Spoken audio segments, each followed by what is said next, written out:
Okay, so does this journal have certain topics and subjects every week that the person can write into, or is it just a blank book? No, it's geared towards that previous week's study.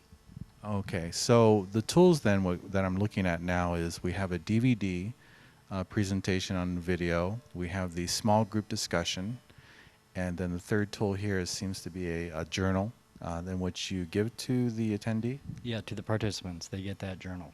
Does that cost anything? No, it doesn't. And then we open the first 20 minutes of every week with discussion of the previous week. So the tools that we have, the last one I'm looking at right now is an outline. Yes, each week you're provided with an outline of what the next week's study will be about, with some scripture leading, so you can have some idea of what we're going to be talking about in the upcoming week. It does have scriptures that they can go in and look at and get some, I guess, base. So when we come into the next week's study, they know where we're going with that study, and they can start developing questions and thoughts prior to coming to class.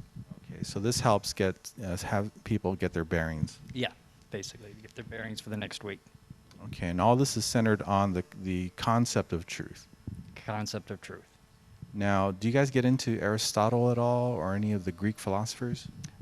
It's brought up as far as in under the history, which is I think week 7 or week 8.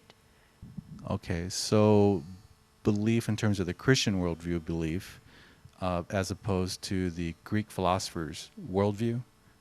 Yes. Yeah. Okay, so in this particular case, we can identify the worldview as being Aristotle, Socrates, and so forth. So it's a good example that Socrates and Aristotle and Plato would be in the camp of worldview, and the Christian worldview would be like the resources of this Truth Project.